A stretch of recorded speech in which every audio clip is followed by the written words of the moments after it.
Hello, everyone, and welcome to the Political Job Interview, where I interview candidates running for election. I'm Vincenzo Calla, the host, and today I take on the role as the boss, giving a job interview to today's candidate, Leigh-Andrea Brunet. Leigh-Andrea is running for election for Ottawa City Council as a candidate for Ward 21, Rideau-Jock. Thank you, Leigh-Andrea, for your time, and thanks for joining me today. Thank you, Vincenzo. Pleasure to be here with you. Well, it's so great to have you here, and let's get this job interview started. So, as with any good job interview, I'm going to start off with an opportunity to learn more about Leigh-Andrea. So, the first question is, can you tell me a bit about yourself and your story? Yes, so a little bit of background about me, of course, is I am a proud resident of Northport. We've been here, part of this community, for about 6 years now. Before that, we lived in Barhaven, and so we were there as the boom was starting. But even before that, I grew up in the Ottawa Valley. So I grew up in a very small agricultural village just outside of Renfrew.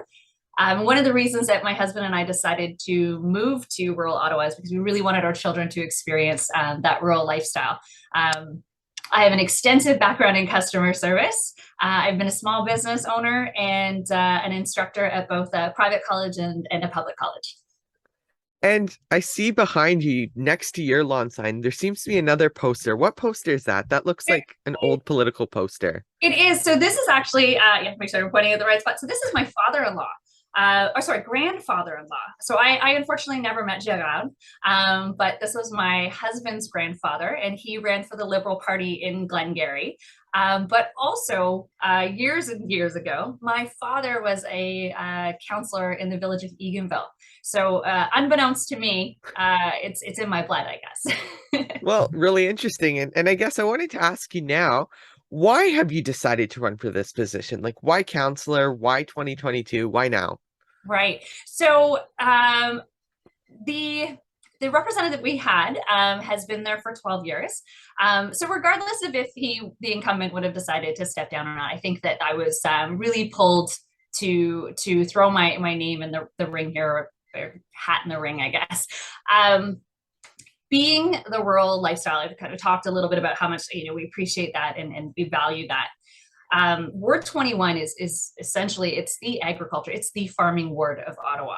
And so I really wanted to ensure that we had a strong voice at the table that could really explain to other urban councillors, what are the unique qualities of an agricultural ward, what are the unique needs that we have, and just really kind of working with staff to bring to light that what works in one part of the city doesn't necessarily work for us out here. So 2022, we see a lot of, over the last few years, we see a lot of development that's moving into our small villages. And so I think that it's time to have a really strong voice again at that table that can speak out about the issues that matter to us.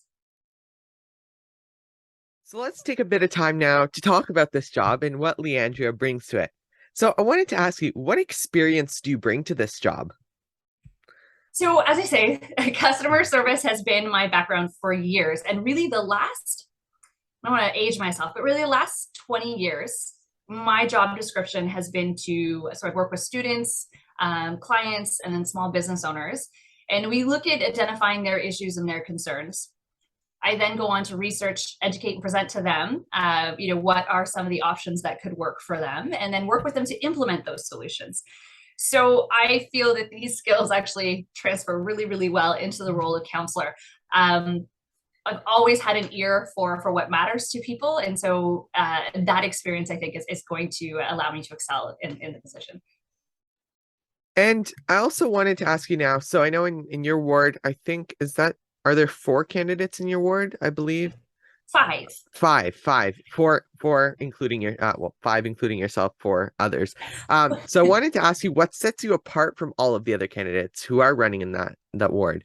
Yeah, excellent question. And one that, we all have just different skill sets and different levels of experience that we bring. But really for me, I think it comes down to the life experience in both personal and professional. So I have a child who's a young adult.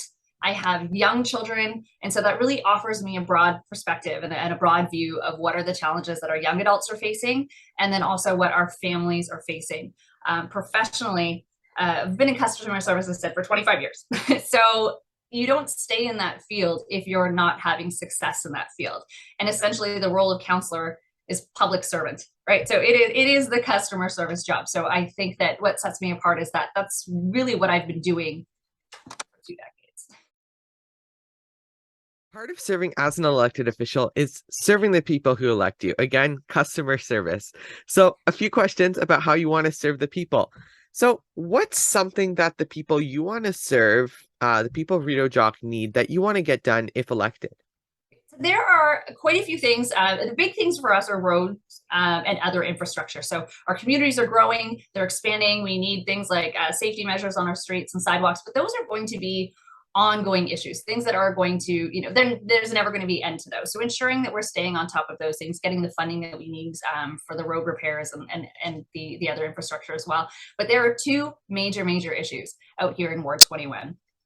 So the first one is we have truck traffic that runs through the village of Manotick. So in a day from about 8 a.m. to about 5 p.m., they will see up to 800 trucks move through this small intersection. It goes across a bridge, a very narrow bridge, through an intersection. It is a very serious health and safety issue. The trucks don't have enough room to make the corner. They jump the curb. There's seniors, 2 seniors residents on either side of this truck route, and a school zone as well. So this is not a new issue. This has been in front of council, I think, going back to 2008. But it's time. It's absolutely time that we look at getting the trucks rerouted. So that's one big issue. The second big issue is actually over in Richmond, and there's a construction site. It's a 5-story construction site, big concrete building that's been abandoned for about 10 years. The project just didn't go through. So one of the things that we need to do is we realize this building cannot be saved. It needs to come down. And so that's what I would like to see is to see at least that building come down. Potentially we could have development move forward on that lot, but it's got to come down. And on the note of truck traffic through the village of Manotick, I'm quite familiar with that area, with that intersection. I know exactly what you're talking about, going over that little bridge. What do you think would be an alternative solution to that? Is there anything that you can think of that sticks out now that you could sort of bring forward and you'd work on in council if elected?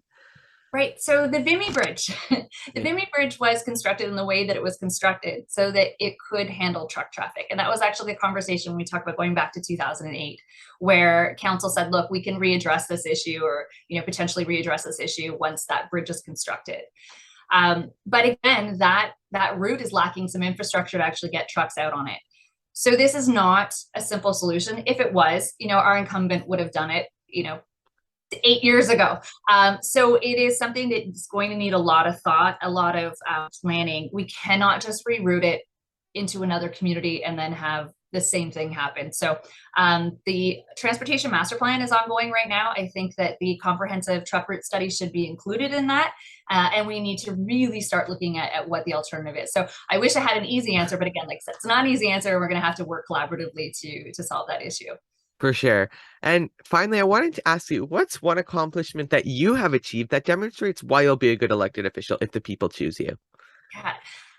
So an excellent question. I think that I cannot think of one specific example. I think for me, it's been an accumulation of little things, again, both from the personal side and the professional side. So I'm able to bring, again, a broad view, a different perspective than potentially some counselors. I've been a young mom. I've lived below the poverty line for several years. So I have that personal experience.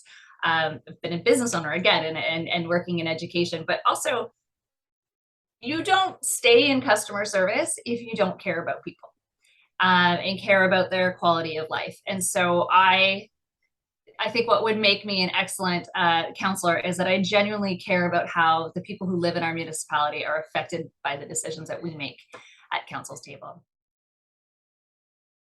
Thank you, Leigh-Andrea, so much for joining me today. It was great having you, and I'm sure the viewers have really enjoyed hearing what you have to offer to them.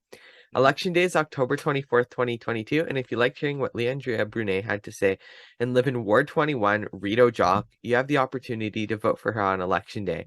Check with your local election officials for more details.